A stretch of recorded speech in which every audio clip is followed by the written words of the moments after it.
मुद्रा एकेडमी। मेरा नाम शशिकांत चौहान है और हम आज पढ़ेंगे भारत का प्रायद्वीपीय पठार। भारत में प्रायद्वीपीय पठार, और इसमें हम देख लेते हैं ये किसके किसके लिए पर्याप्त होगा। तो यह यूपीएसआई, यूपी, आर ओ,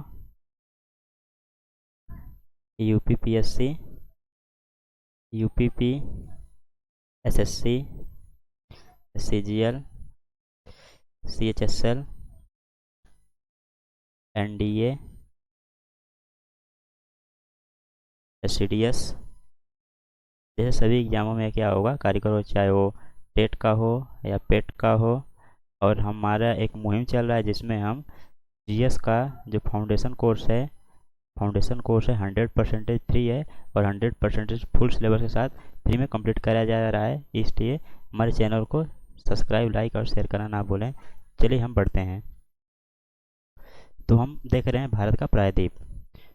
इसमें बताया गया है कि जो भारत का प्रायद्वीप या पठार है, ठीक है, वो क्या है, सबसे महत्वपूर्ण एक भाग है। ये हमारा इंडियन मैप है,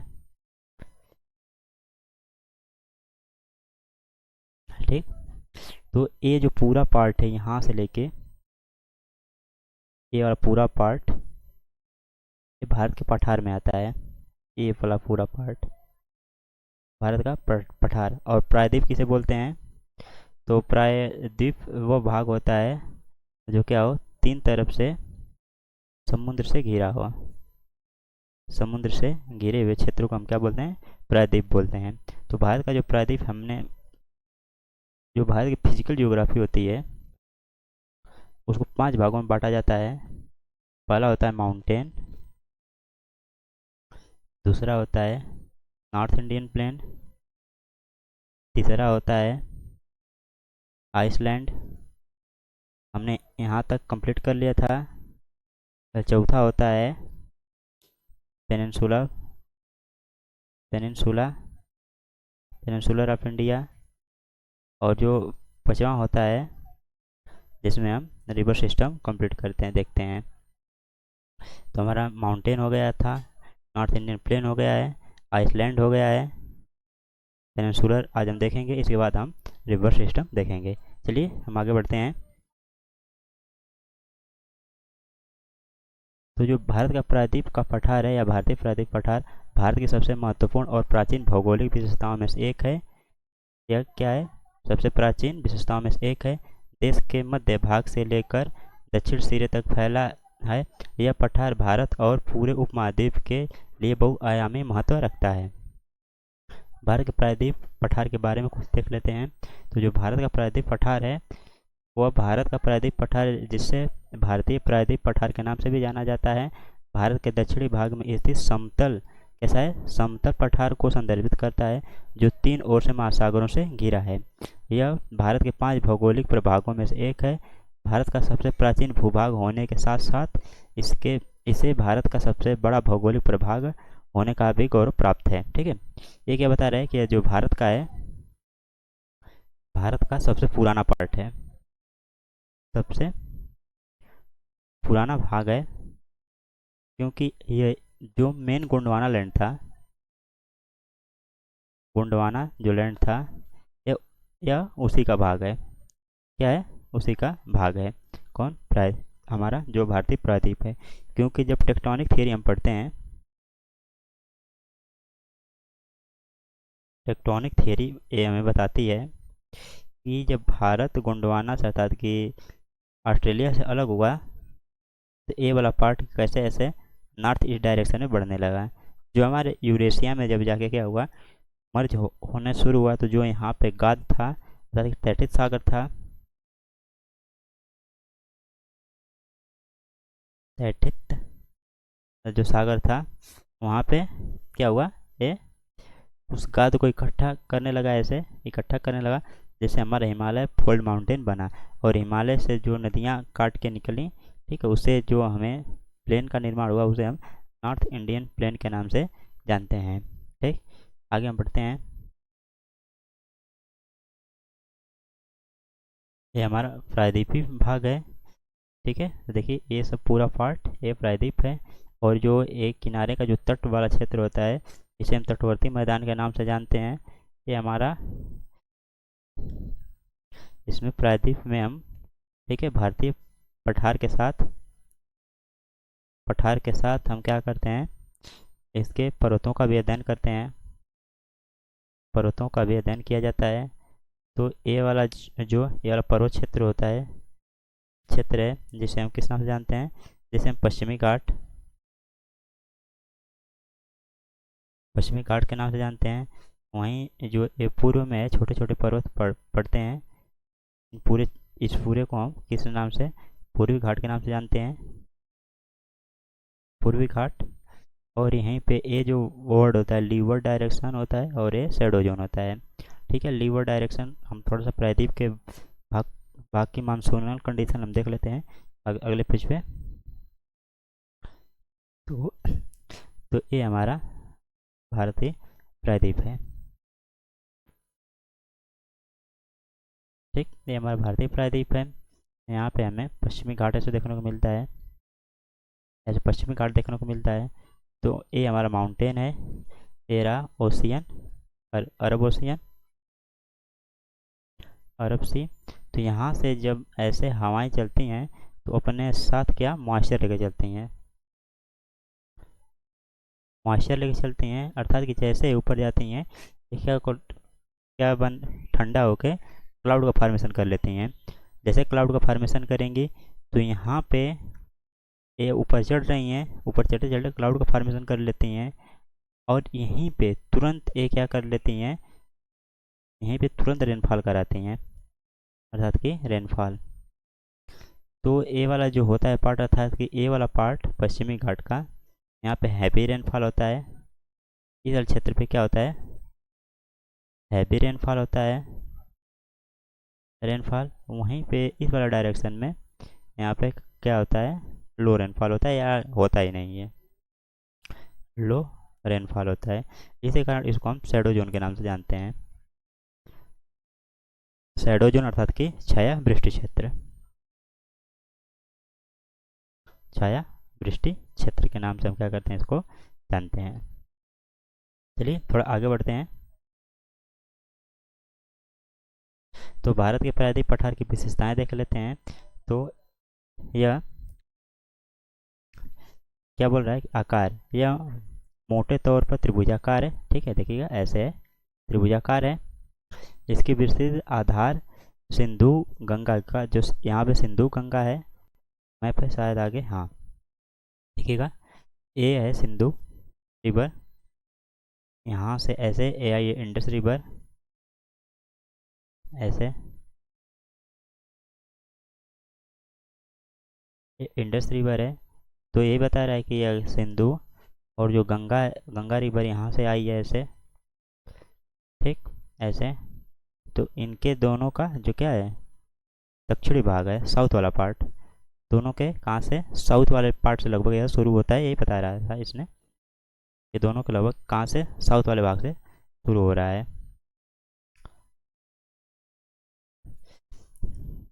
तो क्या बोल रहा था कि सिंधु गंगा के मैदानों के दक्षिण किनारे पर स्थित है, यहाँ से यह कन्याकुमारी तक नीचे की ओर पतली होती जाती है। विस्तार, इसकी उत्तरी सीमा कच्छ से अरावली के पश्चिमी किनारे के साथ साथ दिल्ली के निकट के क्षेत्रों तक फैली है, एक अनियमित रेखा है, जो फिर यमुना गंगा का मैदान उसके समानांतर राजमहल पहाड़ियाँ और गंगा डेल्टा तक जाती है। सीमाएं, यह 3 ओर से पहाड़ी श्रृंखलाओं से घिरा है, जिसमें उत्तर भारत में अरावली, विंध्य, सतपुड़ा, भामेर और राजमहल पहाड़ियों से घिरा है। पश्चिम में यह पश्चिमी घाट से घिरा हुआ है, वहीं पूर्व में यह पूर्वी घाट से घिरा हुआ है। चलिए हम इसको मैप से समझते हैं। ये हमारा मैप है, ठीक। तो ये हमारा अरावली रेंज है, ये जो है हमारा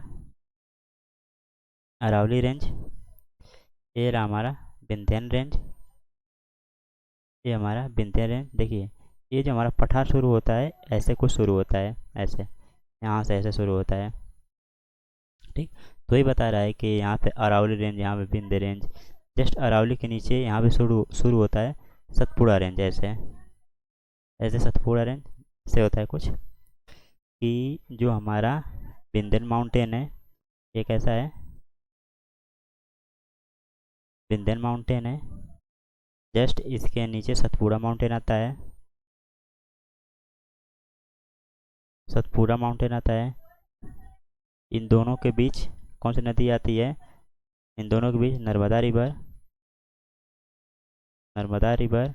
और इसके नीचे कैसा आता है, ये हमें तापी रिवर देखने को मिलता है, क्योंकि जो विंध्य माउंटेन और सतपुड़ा माउंटेन है ये कैसा है, ब्लॉक माउंटेन है, ब्लॉक माउंटेन है। और नर्मदा और तापी भ्रंश में बहते हैं, कहाँ पे, इनके भ्रंश में बहती हैं। भ्रंश अर्थात कि भ्रंश मतलब क्या होता है, ब्लॉक जो होता है, तो जो प्लेट टेक्टोनिक बताती है कि ये एक लैंड मास है, किसी कारण से ये लैंड मास एक इधर और एक इधर खिसक जाता है, तो कुछ ऐसा स्ट्रक्चर देखने को मिलता है।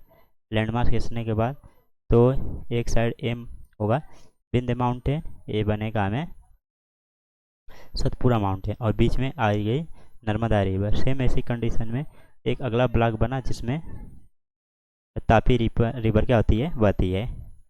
ठीक, आगे बढ़ते हैं।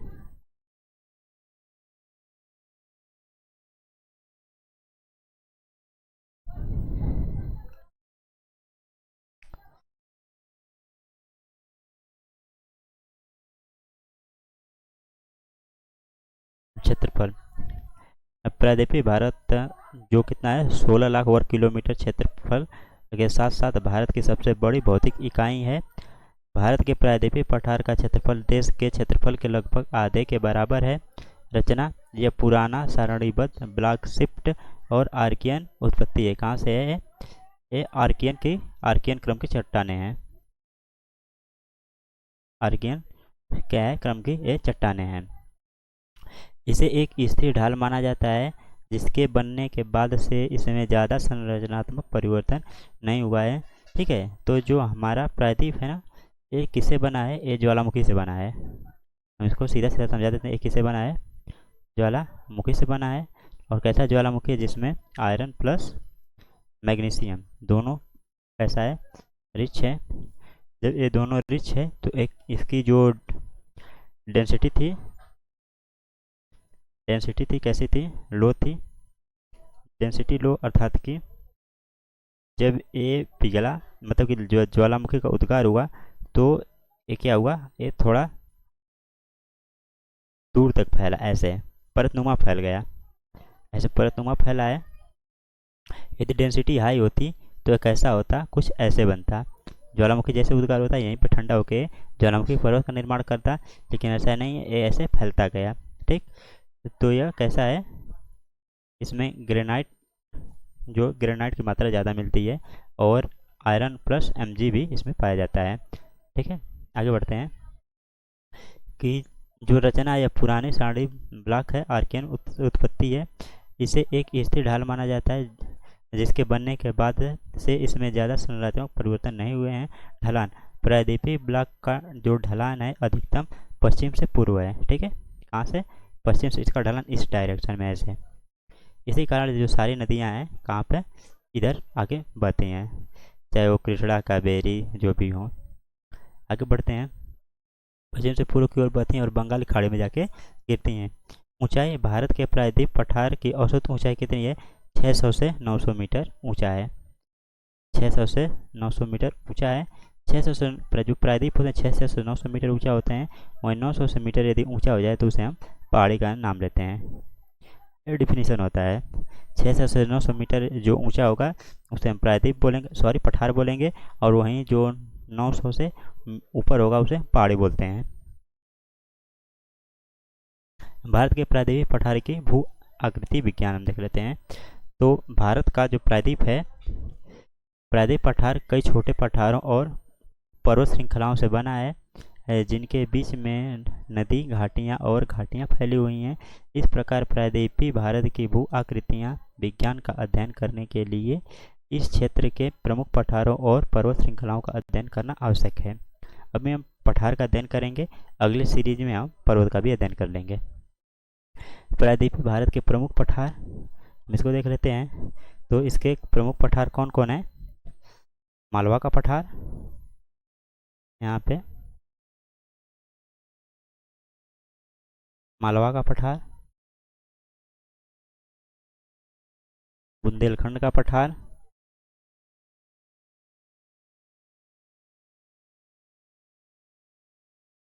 बुंदेलखंड का पठार, बागेलखंड का पठार, बागेलखंड का पठार, छोटा नागपुर का पठार,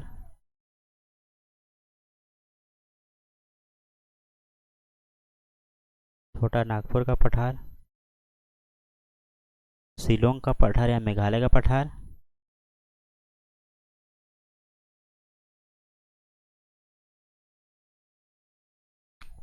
दक्कन का पठार,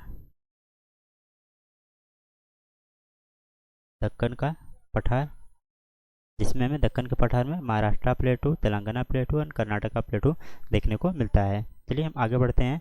और एक और है इसमें छत्तीसगढ़ का पठार, एक और है जिसे हम छत्तीसगढ़ के पठार के नाम से जानते हैं, छत्तीसगढ़ का पठार। चलिए हम आगे बढ़ते हैं। तो देख लेते हैं मालवा कहाँ है। मालवा जो अरावली रेंज है, अरावली रेंज के जस्ट कहाँ पे है, जस्ट साइड में, अर्थात कि पश्चिम में बिलोंग करता है।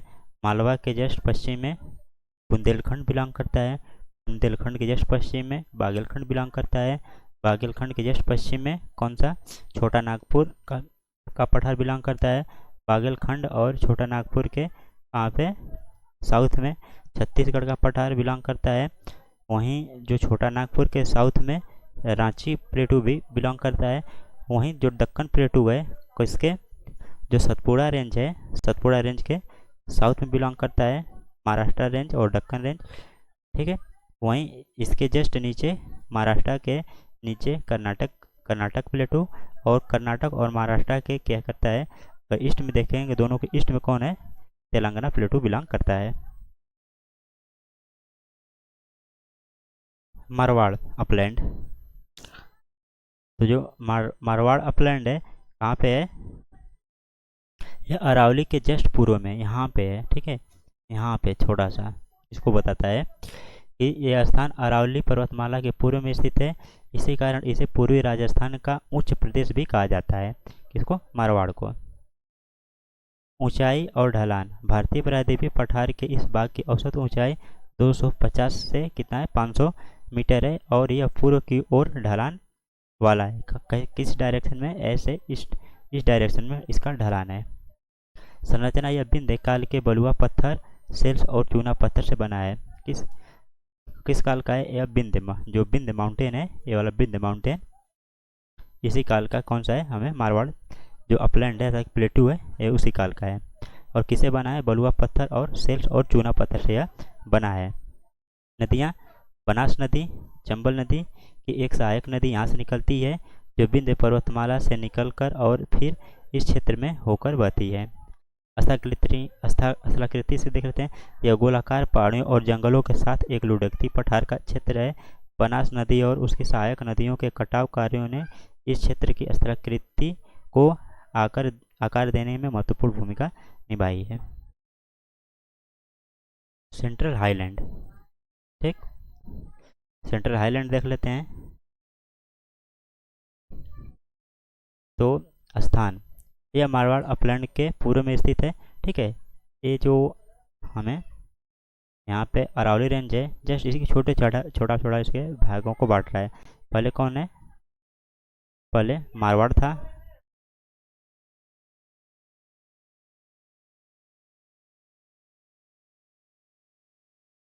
मारवाड़ अपलैंड, उसके बाद सेंट्रल हाईलैंड है, सेंट्रल हाईलैंड है। स्थान, यह मारवाड़ अपलैंड के पूर्व में स्थित है। इसका अधिकांश भाग चंबल नदी बेसिन में स्थित है। संरचना, भारत के प्रायद्वीपीय पठार का यह भाग पुरानी चट्टानों और कुछ बीच बीच में बलुआ पत्थर से भी बना है, जो गोलाकार पहाड़ियों से बना है। नदियाँ, चंबल नदी इस क्षेत्र से होकर एक दरार घाटी में बहती है। स्थलाकृति, यह एक खुला लुढ़कता पठार है चंबल नदी के खड्ड या बंजर भूमि में यह क्या करती है, बिलोंग करती है। अगला देखते हैं बुंदेलखंड। आगे बुंदेलखंड, तो इसकी अवस्था देख लेते हैं। ठीक है, यह उत्तर में यमुना नदी, तो ये जो दोनों है ना, ये दोनों मालवा के पठार के जस्ट साइड में है। अभी मालवा का पठार भी हम स्टडी करेंगे, ये हमें मालवा का पठार देखने को मिलेगा। ठीक है, पहले मारवाड़ पठार, फिर उसके बाद सेंट्रल हाईलैंड, और उसके बाद कौन सा, मालवा का पठार, मालवा प्लेटू।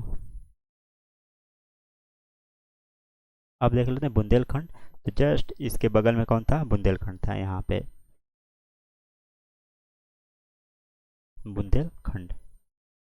अवस्थिति यह उत्तर में यमुना नदी। ठीक है, जो बुंदेलखंड है, बुंदेलखंड के उत्तर में कौन सी है, यमुना रिवर, यमुना नदी। पश्चिम में मध्य पठार, पूर्व में और दक्षिण पूर्व में विंध्य पर्वत, यहाँ पे कौन सा है, विंध्य माउंटेन श्रृंखला, तथा दक्षिण में मालवा का पठार है। यहाँ पे इसके जस्ट यहाँ पे मालवा का पठार ऐसे बिलोंग करता है, ऐसे। विस्तार, यह उत्तर प्रदेश मध्य प्रदेश सीमा और दोनों राज्यों के आसपास के क्षेत्र में फैला हुआ है। ऊंचाई और ढलान, इसके समुद्र तल से औसत ऊंचाई 300 से कितना है, 600 मीटर है, 300 से 600 मीटर है। और पठार विंध्य पर्वत श्रृंखला से यमुना नदी की ओर नीचे की ओर ढलान वाला है। ठीक है, इधर ढलान है, ऐसे विंध्य से इस डायरेक्शन में यह इसका ढलान है। संरचना, यह एक पुरानी विच्छेदित उच्च भूमि है जो ग्रेनाइट और नीस से मिलकर बना है। तो बुंदेलखंड किससे बना है, ग्रेनाइट और नीस से मिलकर बना है, ग्रेनाइट और नीस से मिलकर बना है, जिसे बुंदेलखंड नीस के नाम से भी जाना जाता है। नदियाँ, इस क्षेत्र में बहने वाली प्रमुख नदियाँ बेतवा रिवर, धसान और केन शामिल हैं। स्थलाकृति, वृद्ध स्थलाकृति भारतीय प्रायद्वीप पठार की इस क्षेत्र की विशेषता है। इस क्षेत्र में बहने वाली नदियों के कटाव के कारण यह क्षेत्र लहरदार, कैसी ऐसी कुछ आकृतियाँ ले लिया है। ठीक है, हो गया है, और इसलिए खेती के लिए अनुपयुक्त है। यहाँ पे खेती क्या अच्छी नहीं होती है। इसके अलावा यह क्षेत्र ग्रेनाइट और बलुआ पत्थर से बनी छोटी पहाड़ियों की एक श्रृंखला द्वारा चिन्हित होता है। ठीक है, ये रहा हमारा बुंदेलखंड। अब देखिएगा, यहाँ पे मालवा है, यहाँ पे मालवा है। सबसे पहले कौन था, मारवाड़ था। जस्ट इसके बगल में कौन था, सेंट्रल हाईलैंड, यहाँ पे मारवाड़ था। ऐसे याद होगा, मैपिंग करते चलेगा। मारवाड़ था, फिर उसके बाद सेंट्रल हाईलैंड था, फिर उसके बाद मालवा प्लेटू है, यहाँ पे मालवा प्लेटू है। फिर जस्ट उसके यहाँ पे कौन है, बुंदेलखंड है। बुंदेलखंड, इन दोनों के नीचे कौन है, यहाँ पे विंध्य माउंटेन। और जस्ट इसके ऊपर कौन सी बह रही है, ऐसे इसके ऊपर से एक रिवर जा रही है, ऐसे। यहाँ पे देखिए, यहाँ पे दिख रहा है सीधा सीधा, ये रिवर कौन है, यमुना रिवर। यहाँ से ये कौन है, यमुना रिवर। ठीक, आगे बढ़ते हैं हम। मालवा का पठार, तो मालवा का पठार क्या है, तो यह एक त्रिभुजाकार पठार है। इसका आधार उत्तर में विंध्य पहाड़ियों पर स्थित है और पश्चिम में अरावली पर्वतमाला तथा पूर्व में बुंदेलखंड से घिरा है। यह पठार दक्कन ट्रैप का विस्तार है। ऊंचाई, पठार की सामान्य ऊंचाई दक्षिण में, देखिए ये जो दिया है ये गलत दिया है, क्योंकि हम देखिए जस्ट आगे मैप डाले हैं, यहाँ पे हम देख रहे हैं मालवा का पठार। तो जो मालवा का पठार है, मालवा का पठार के जो कौन से नॉर्थ वेस्ट में कौन से अरावली रेंज है। और जो इसने विंध्य को उत्तर में बताया है, क्या है, विंध्य इसके साउथ में है। हाँ, यह विंध्य के यह उत्तर में है मालवा का पठार।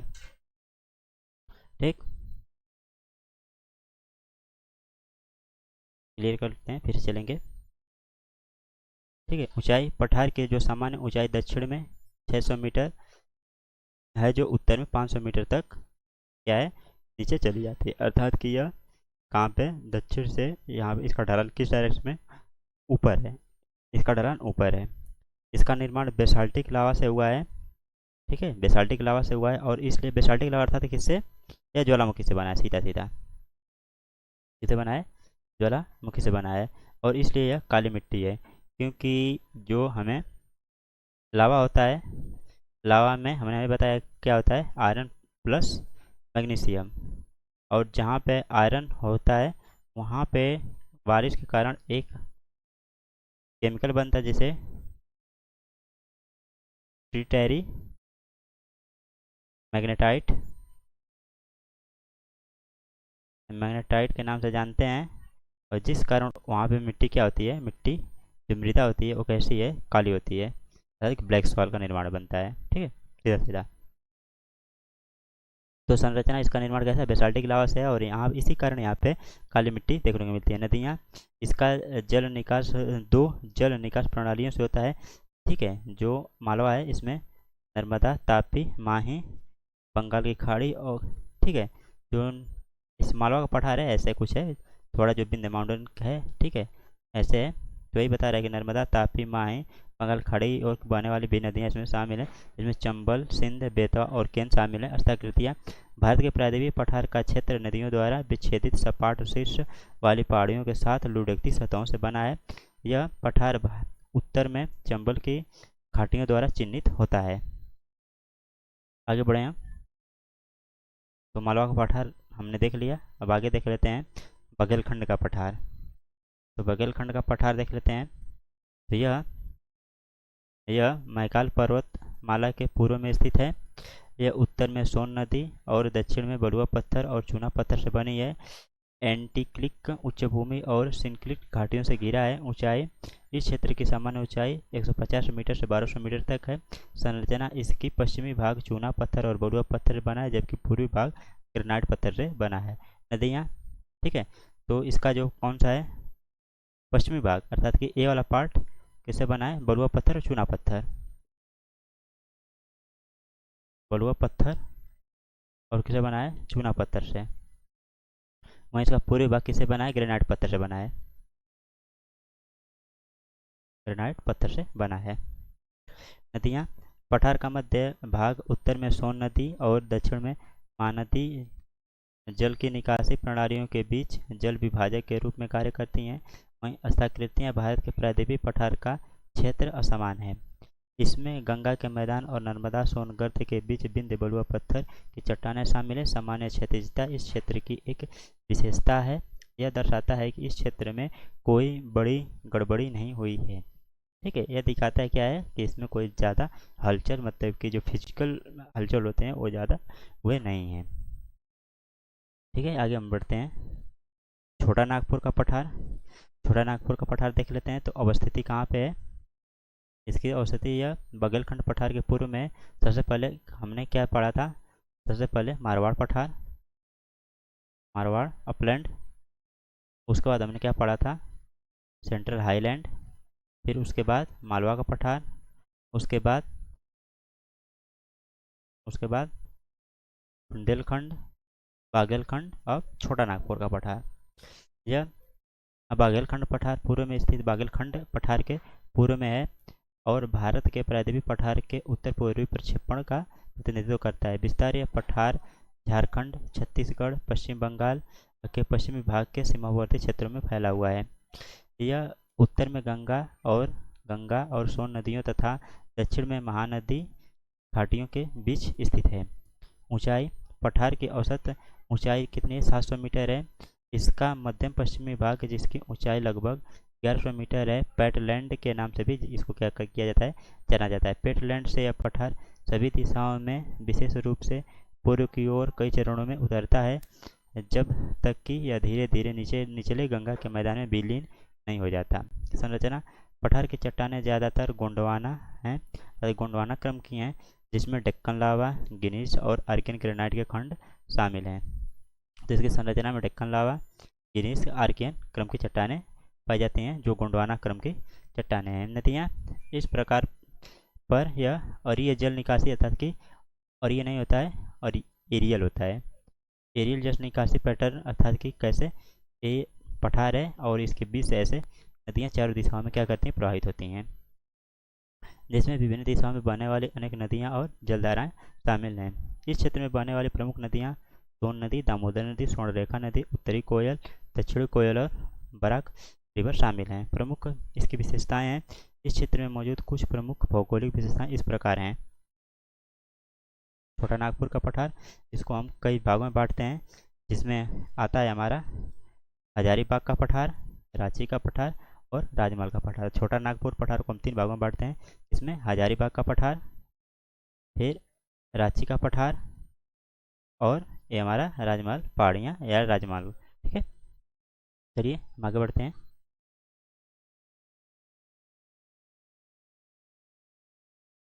हजारीबाग का पठार, हम इनको देख लेते हैं। तो जो हमारा हजारीबाग का पठार है, यह दामोदर नदी के उत्तर में स्थित है। किसके उत्तर में? दामोदर नदी के। इस पठार में पारसनाथ पहाड़ियाँ जैसे पृथक पहाड़ियाँ शामिल हैं। यद्यपि यह एक पठार है, लेकिन बड़े पैमाने पर हुए कटाव के कारण यह एक प्रायद्वीपीय मैदान जैसा दिखाई देता है। रांची पठार या दामोदर घाटी के दक्षिण में स्थित है। पठार की सतह ढलानकार तथा कुछ क्षेत्र में मोनानडाक्स और शंक्वाकार पहाड़ियाँ देखने को मिलती हैं। इस पठार के पश्चिमी भाग में पार्ट्स और मेसस शामिल हैं, जैसे लेटराइड से ढके हुए क्षेत्र शामिल हैं। राजमहल पहाड़ी या छोटा नागपुर पठार के उत्तर पूर्वी भाग में किसमें? नॉर्थ ईस्ट डायरेक्शन में के किनारे स्थित है। यह मुख्यतः बेसाल्टिक लावा से बना है। इसे बेसाल्टिक लावा अर्थात कि Fe+Mg। मेघालय का पठार, मेघालय पठार की शिलांग का पठार, कहाँ पे? जो चिकन नेक है, ये भारत का, ठीक है, ये सिक्किम, भूटान, ठीक है, यहाँ पे ये जो पूरा मेघालय है, ये मेघालय वाले क्षेत्र को हम मेघालय पठार या शिलांग का पठार, ठीक है, ये किसका है? ये जो भारतीय प्रायद्वीप है, ठीक है, उसी का ये आगे बढ़ा हुआ भाग है, जो किसी कारण से जो अर्थ अर्थ की हलचल थी उस कारण टूट के यहाँ पे चला गया है। यहाँ पे छोटा नागपुर पठार और यहाँ पे ये मेघालय का पठार। जो बीच में गैप पड़ा, इसे मालदा गैप के नाम से जानते हैं, जो कि नदियों द्वारा लाए गए गाज से भर गया। तो पहले वो कैसा था? ओशियन टाइप था। ठीक, इसको हम देख लेते हैं। यह देश के उत्तर पूर्वी भाग में स्थित है। यह उत्तर में ब्रह्मपुत्रा नदी और दक्षिण में सुरमा और मेघना घाटियों से घिरा हुआ है। संरचना यह राजमहल पहाड़ियों से पूरे उत्तर पूर्वी दिशा में भारत के प्रायद्वीपीय पठार के विस्तार से निर्मित एक आयताकार खंड है। हिमालय पर्वत निर्माण के दौरान इंडो ऑस्ट्रेलियाई प्लेट के उत्तर पूर्व की ओर गति के कारण मेघालय पठार और राजमहल पहाड़ियों के बीच एक विशाल भ्रंश उत्पन्न हुआ, जिसे मालदा गैप या गारो राजमहल गैप के नाम से भी जाना जाता है, जिसमें इसे भारतीय प्रायद्वीप से अलग कर दिया।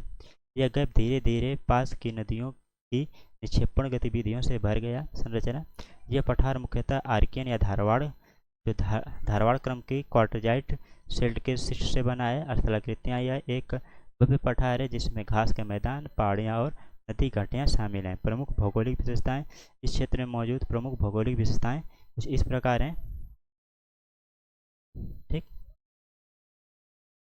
गारो हिल्स, गारो हिल्स मेघालय पठार का जो पश्चिमी भाग में गारो हिल्स 900 मीटर के नाम 900 मीटर ऊंचा है के नाम से गारो हिल्स के नाम से जाना जाता है। वहीं में खासी गारो जयंतिया मिकिर हिल्स भी इसमें आते हैं। किसमें? मेघालय के पठार में आते हैं। अर्थात कि जो खासी गारो जयंतिया हैं एक और मिकिर हिल्स है, वो किसका है? पठार का। ठीक है, अर्थात कि ज्वालामुखी से निर्मित पठार है। यह इसी कारण यह हिमालय का भाग नहीं माना जाता है। आगे बढ़ते हैं।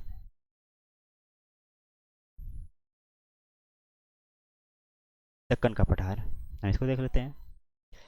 तो स्थिति, यह एक त्रिभुजाकार पठार है जिसकी सीमा उत्तर पश्चिम में सतपुड़ा, ठीक है, बिंद, ठीक है, यहाँ पे देख लीजिए ये बिंद माउंटेन, उसके नीचे नर्मदा, ठीक है, ब्रंश घाटी है, ऊपर कौन सा है? बिंद है, नीचे सतपुड़ा, बीच में नर्मदा, फिर उसके नीचे तापी, ठीक, उसके नीचे तापी है, वही बता रहा है। फिर उसके नीचे महादेव मैकाल पश्चिम में, और फिर इधर इधर महादेव मैकाल इधर है, इधर पश्चिमी घाट और इधर पूर्वी घाट, और जो बीच में वाला पार्ट पड़ता है ये दक्कन प्लेटू या दक्कन का पठार नाम से जानते हैं इसको हम। तो क्षेत्रफल कौन सा? इसका लगभग 5 लाख वर्ग किलोमीटर क्षेत्रफल के साथ यह पठार भारतीय प्रायद्वीप पठार या भारत के प्रायद्वीप पठार की सबसे बड़ी इकाई है। ठीक है, जो भारतीय पठार हैं उनमें सबसे बड़ा है। ऊंचाई और ढलान, इसकी औसत ऊंचाई लगभग कितना है? 600 मीटर है। ऊंचाई कितनी है? 600 मीटर है। इसका सामान्य ढलान कहाँ पे? पश्चिम से पूर्व की ओर है कि इसका ढलान किस डायरेक्शन में? इस डायरेक्शन में है, पश्चिम से पूर्व की ओर है। जो इस क्षेत्र की प्रमुख नदियों जैसे महानदी, गोदावरी, कृष्णा, कावेरी के प्रवाह के से संकेतित, अर्थात कि मतलब कि जो भी नदियाँ हैं चाहे वो महानदी हो, कृष्णा हो, गोदावरी हो, कावेरी हो, जो भी नदियाँ हो, ठीक है, इधर आके बे ऑफ बंगाल में इधर से आती हैं, यहाँ से इधर से शुरू होती हैं और बहती किधर है, पूर्व के डायरेक्शन में, जो हमें दिखाता है कि इस पठार का ढलान किधर है, पूर्व डायरेक्शन में है। इसका सामान्य ढलान पश्चिम से पूर्व की ओर है, ठीक है। वही बता रहा है जो इस क्षेत्र की प्रमुख नदियों जैसे बता रहा है उप पठार, दक्कन पठार के कई छोटे छोटे पठारों से मिल के बना है, जो नदियों के विच्छेदन से उनको हम क्या करते हैं, अलग करते हैं। जिनमें हमें कौन कौन देखने को मिलता है, महाराष्ट्र का पठार, कर्नाटक का पठार, मलनाड या कौन सा, मेल्डा, ठीक है। हमें इसी में हमें कौन सा, कर्नाटक आ गया, और कर्नाटक गया, महाराष्ट्र आ गया, और जो तीसरा एक और नाम से जानते हैं उसे तेलंगाना का पठार, तेलंगाना पठार के नाम से भी जानते हैं। और मलनद और मेड़ा, ये छोटे छोटे भी पठार हैं। आगे बढ़ते हैं, महाराष्ट्र का पठार। तो जो महाराष्ट्र का पठार है, किसका ये भाग है, ये दक्कन का भाग है, ये किसका भाग है, दक्कन के पठार का भाग है। यह महाराष्ट्र में स्थित है और दक्कन पठार का उत्तरी भाग है। और दक्कन का पठार किससे बना है, यह लावा से बना है, और लावा इसको कपासी मिट्टी के नाम से जाना जाता है, कपासी मिट्टी के नाम से जाना जाता है दक्कन के पठार को, क्योंकि यहाँ पे ब्लैक सॉयल मिलता है, और ब्लैक सॉयल में हमें कपास की खेती अच्छी मात्रा में देखने को मिलती है, इसी कारण इसको कपासी मिट्टी के नाम से भी जाना जाता है। और महाराष्ट्र सबसे ज़्यादा कपास का क्या है, उत्पादक राज्य है। अपचय गतिविधि के कारण यह क्षेत्र एक लुढ़कते मैदान जैसा दिखाई देता है। क्षैतिज लावा शीट की उपस्थिति के कारण दक्कन ट्रैप स्थलाकृतियों का निर्माण हुआ है। भारत के प्रायद्वीपीय पठार के इस हिस्से का पूरा विस्तार काली कपास मिट्टी से ढका हुआ है, जिसे रेंगुर के नाम से भी जाना जाता है, ठीक है। काली कपास को हम किस नाम से, रेंगुर के नाम से भी जानते हैं, कर्नाटक या मैसूर का पठार। यह महाराष्ट्र पठार के दक्षिण में स्थित है, जो दक्कन पठार का दक्षिणी भाग है। इस क्षेत्र में बहने वाली प्रमुख नदियों में गोदावरी, कृष्णा, कावेरी, तुंगभद्रा, शरावती और भीमा शामिल हैं। पश्चिमी घाट से निकलने वाली कई नदियां इस पठार को दो भागों में विभाजित करती हैं। तो कर्नाटक पठार से कौन कौन नदियाँ निकलती हैं, गोदावरी नदी, कृष्णा नदी, कावेरी नदी, तुंगभद्रा नदी, शरावती नदी और भीमा नदी। पश्चिमी घाट से निकलने वाली कई नदियों इस पठार को दो भागों में विभाजित करती हैं, ठीक है। कर्नाटक के पठार को दो भागों में विभाजित करती हैं, एक मलनद और एक मेड़ा, ठीक। तो मलनाड है, कन्नड़ में पहाड़ी, इसे कन्नड़ में पहाड़ी प्रदेश के लिए प्रयुक्त किया जाने वाला शब्द है। मलनाड में घने जंगलों के साथ गहरी घाटियाँ पाई जाती हैं। मेड़ा का मैदान एक समतल मैदान है, जिनके बीच बीच में ग्रेनाइट की छोटी छोटी पहाड़ियाँ देखने को मिलती हैं। तेलंगाना का पठार, तेलंगाना का पठार यह तेलंगाना क्षेत्र में फैला हुआ है। इस क्षेत्र में तीन नदी प्रणालियाँ हैं, गोदावरी, कृष्णा और पेन्नरू रिवर, गोदावरी, कृष्णा और पेन्नरू रिवर। भारत के प्रायद्वीपीय पठार का यह भाग दो प्रमुख भौगोलिक क्षेत्रों से बना है, अर्थात कि घाट और प्रायद्वीप से। जो तेलंगाना का पठार है दो से बना है, इससे घाट से और प्रायद्वीप दोनों से मिलकर क्या है, यह बना है, ठीक। आगे बढ़ते हैं, छत्तीसगढ़ का मैदान, हम इसको भी देख लेते हैं। तो यह तस्तरी के आकार का गड्ढा जैसा है, जो महानदी नदी के ऊपरी भाग से निकलता है। संपूर्ण बेसिन ओडिशा की पहाड़ियाँ और मैकाल रेंज के बीच स्थित है। बेसिन चूना पत्थर और सेल्स के लगभग क्षैतिज विस्तारों का से यह बना है, कैसे, बेसिक चूना पत्थर और सेल से यह निर्मित हुआ है। Thanks for watching, please like and subscribe my channel and share करना ना भूलें। Thank you.